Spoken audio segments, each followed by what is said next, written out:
देखो बेटा, two numbers are in the ratio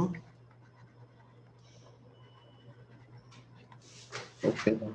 8:3. If the sum of the two numbers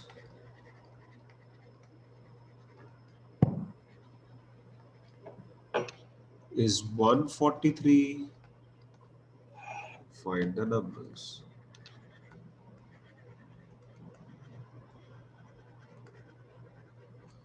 देखिए देवादित्य जी, इन questions को कैसे अप्रोच करते हो। Whenever you get to see the ratio, जब भी आपको रेशियो मिलेगा तो क्या करेंगे आप, पहले लिखिएगा let the first number be 8x, second number be 3x। 3x. तो उसको जोड़ो, 8x + 3x सम बोल रहे हैं ना। Yes, sir. According to the question क्या कह रहा है बाबू, दिस इज इक्वल टू 143। तो मतलब 11x is equal to 143। x क्या हो जाएगा बेटा, 11, 11 1 से 11, 13। यानी कि पहला नंबर क्या होगा देवादित्य जी, 8 सर इंटू पहला 13, नंबर 104। और सेकंड नंबर हो जाएगा बेटा जी 39। तो बाय दिस आपका ये आंसर आ जाएगा। क्लियर हुआ? Okay sir. Yes sir. इसको नोट कर लीजिए, then will head towards the okay next sir. Question. Okay sir.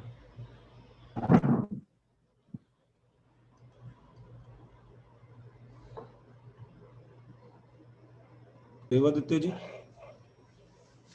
देखिए, लीनियर इक्वेशन में जब भी पढ़ना है, पहली लाइन पढ़नी है, इक्वेशन बनानी है, फिर अगले पे जाना है। ध्यान से देखिए इसको, और आप देखेंगे तो 2/3 ऑफ अ नंबर, अब 2/3 ऑफ अ नंबर ये गिवन तो है नहीं, is 20 less than the original number. तो मैं क्या करता हूं, let the original number be x। ठीक है, तो अकॉर्डिंग टू द क्वेश्चन क्या है बेटा, 2/3 ऑफ अ नंबर यानी कि x ऑफ मतलब मल्टीप्लाई इज, लीनियर इक्वेशन में is, would, was, will be, shall be, इसका मतलब होता है इक्वल टू। आप कभी भी कोई भी क्वेश्चन देखना, तो अगर आपको ऐसी सिचुएशन नजर आती तो आप हमेशा ऐसे इक्वल टू लिखना। 2/3 ऑफ अ नंबर यानी कि ऑफ x इज मतलब equal to 20 less than, 20 less than the original number. ठीक है, सर आंसर इक्वेशन 60 है ना? आंसर कुछ भी आए, पहले आपको इक्वेशन बनाना बहुत जरूरी है। Okay sir. मुझे पता है आप आराम से इसका x की वैल्यू सॉल्व कर लेंगे, तो इसलिए ये इसका आपका आंसर आ जाएगा 60। देवादित्य जी ध्यान से देखिए, अब 60 में लिखिए 2/3 ऑफ 60, ये कितना हो जाएगा बेटा 40, is yes sir. 20 less than the number. देखिए 40 इज इक्वल टू 40 आ रहा है, इसका मतलब क्या हुआ, चेकिंग भी हो गई है। आपने क्या कहा, आंसर आपका बिल्कुल ठीक है। 24 is divided into two parts such that 7 times the first part is added to 5 times the second part, is added to 5 times the second part to get 146, find each part। तो ऐसा क्या है इसमें, अगर मैं फर्स्ट पार्ट को अगर x ले लूं, एक बात बताओ देवादित्य जी, अगर पहला पार्ट अगर 15 है तो दूसरा क्या होगा। Sir 24 minus 15 that's 9. हाँ जी, इसको मैं ऐसे लिख सकता हूं। तो इसका मतलब क्या है देवादित्य जी? पहला पार्ट यदि x है तो सेकंड पार्ट क्या हो जाएगा? 24 माइनस एक्स। बिलीव करते हो? पक्का? मगर Yes. शुरुआत आप कायदे से करिएगा। Let the first part is equal to x, second part क्या हो जाएगा? 24 माइनस एक्स। तो ध्यान से पढ़िए, कह रहा है 24 is divided into two parts such that 7 times the first part, यदि 7 times the first part मतलब 7 into x is added to 5 times the second part to get 146। सही है? ठीक है? Yes. इसको यदि सॉल्व करेंगे तो क्या आ जाएगा? 7x plus 24 5 120 minus 5x is equal to 146। ये हो जाएगा 2x is equal to 146 minus 120। इसको करोगे तो हो जाएगा 26। x is equal to 13. 30। ठीक है?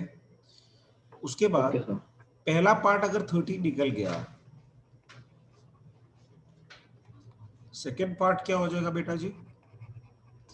11. 24 माइनस 13 जो कि हो जाएगा 11।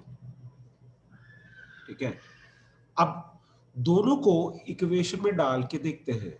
वो क्या कह रहा था? 7 टाइम्स द फर्स्ट पार्ट यानी कि 7 times 30 is added to 5 times the second part, 5 times the 11। अब इसको ऐड करके देखते हैं कि हमारा 146 आ रहा है। देखें, 91 प्लस 55, देवादित्य जी हमारा 146 आ रहा है, जो कि हमको एक्चुअली चाहिए था। इस चीज से पता क्या होता है? ये आपको एग्जाम में दिखानी नहीं है, इससे आपका चेक हो जाता कि आपका आंसर सही है कि गलत। Two numbers are such that the ratio between them is 3:5। तो मैं क्या करता हूं? Let the first number is equal to 3x, second number is equal to 5x as we normally do in case of ratio।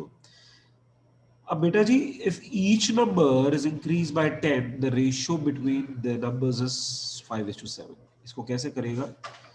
that means it's talking about the fraction now, है ना? 3x plus 10 upon 5x plus 10 is equal to 5/7। so you can do normal cross multiplication। 7 into 3x plus 10 is equal to 5 into 5x plus 10। तो देखिए क्या हो जाएगा? 21x plus 70 is equal to 25x plus 50। Put x on one side and constants on the other side।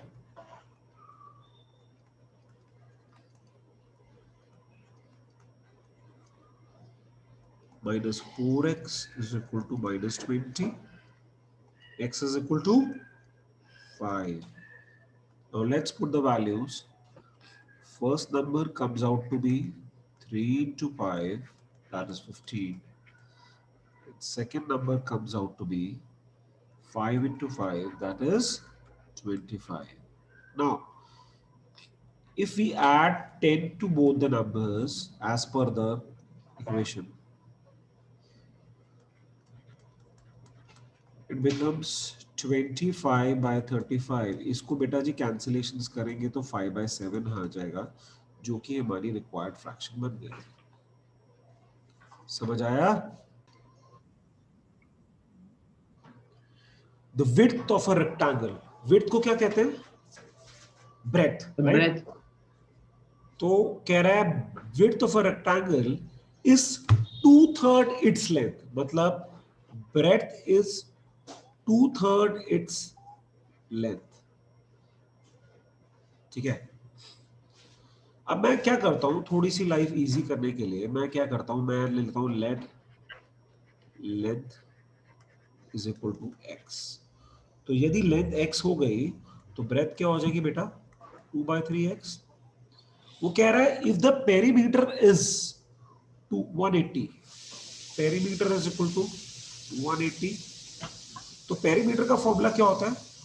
2 into length plus breadth is equal to 180। Length क्या है बेटा? x। X breath क्या है? 2/3x is equal to 180। इसको add करोगे तो क्या आ जाएगा? 3x plus 2x। मैं यहाँ एलसीएम ले रहा हूँ देवदत्त जी, ध्यान रखिएगा। 2 into 5x/3 is equal to 180। ये हो जाएगा आपका 10x/3 is equal to 180। x हो जाएगा 180 इंटू 3/10। ये हो जाएगा आपका x, आपका डिग्री आ गई 54। यानी कि आपकी लेंथ क्या हो गई बेटा जी? 54। ब्रेथ क्या दे रखी थी? 2/3 ऑफ लेंथ, मतलब ये 18 आ गया, 36। Length is 54 metres, breadth is 36 metres. इनको पेरीमीटर करके देखो, 180 आ रहा है, 54 प्लस 36 आपका हो जाता है 90। हाँ जी, 180 आ रहा है, इसका मतलब आपका आंसर एब्सोल्युटली ठीक है। एक बात बताओ Devdutt, yes what is sir. The first odd number? 1 the next one, 3 next is 5, and what is the difference between them? 2. But now that I am defining that first number happens to be 1, but अगर मैं बोलूं नहीं, अगर odd number दिया ही नहीं है तो आप क्या करोगे? तो सिंपल पहले करोगे, let first odd number be x. X तो इसलिए लेना पड़ा ना कि वो तो डिफाइंड ही नहीं है। अच्छा, सेकंड क्या हो जाएगा, बता सकते हो? X plus 2. हाँ जी, हमेशा दो का फर्क रहेगा। उससे अगला क्या होगा? X plus 2 plus 2 या फिर X x plus plus 4. Four हो जाएगा। इन तीनों को अगर ऐड कर रहे हैं according to the question, x plus 2 plus x plus 4 is equal to 147। 3x plus 6 is equal to 147, यानी कि 3x will be 140. equal to 141। x will be equal to 141 by 3, जो कि होगा 4 12, 47 आ जाएगा, है ना?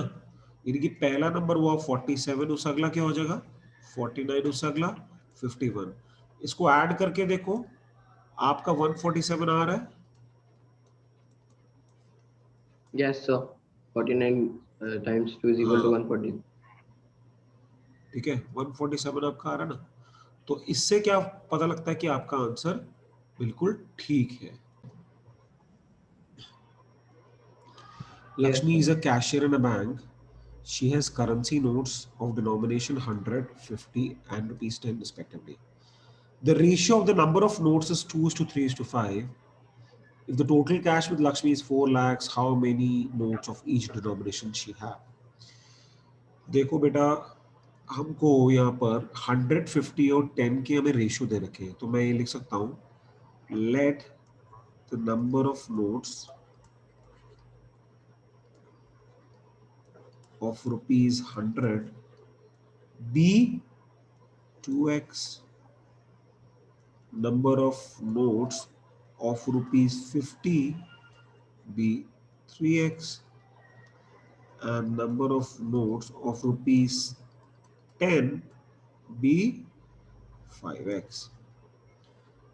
एक बात बताओ देवदत्त, अगर मेरे पास 100 रुपीज के 10 नोट्स हैं तो मेरा अमाउंट कितना हो जाएगा? सर तो अमाउंट आपका 1000 रुपीज हो जाएगा। 1000। आपने 10 इंटू 100 इंटू 10 करा। सिमिलरली मेरे पास अगर 100 रुपीज के 2x नोट्स है तो बेटा मेरा अमाउंट कितना हो जाएगा? 100 इंटू 200. 2x, ये हो जाएगा आपका 200x। ठीक है, तो मैं ये बेसिकली ये कह सकता हूँ कि मेरा अमाउंट कितना हो गया, मेरा अमाउंट हो जाएगा ₹100। ये मैं कह सकता हूँ मेरा अमाउंट हो जाएगा ₹200x, ठीक है। सेकंड केस में मेरा अमाउंट कितना हो जाएगा, ₹50 के 3x नोट्स हैं, तो 50 इंटू 150x 3x, तो ये हो जाएगा बेटा जी 150x। और थर्ड केस में बेटा मेरे पास ₹10 के 5x नोट्स हैं, तो कितना हो जाएगा 50x, ठीक है। और बेटा जी टोटल कैश कितना है लक्ष्मी के पास, 4 लाख रुपीस। तो मैं क्या कहूँगा, according to the question 200x plus 150x plus 50x is equal to 4 400. Lakh बेटा।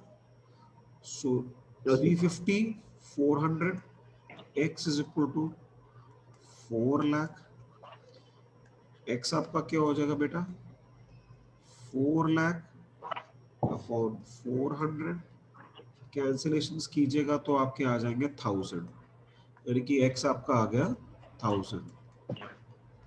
तो they're asking for the number of notes isn't it, so मैं बोलूंगा number of ₹100 notes is equal to 2 into 100 thousand, sorry, 2000 notes.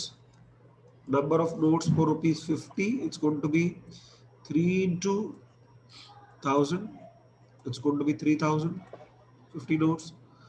Number of notes for ₹10, it's going to be 5 into 1000, so it's going to be 5000. So total ये notes है 150 और 10 के denomination के, ठीक है बेटा, Okay, गॉट sir. इट।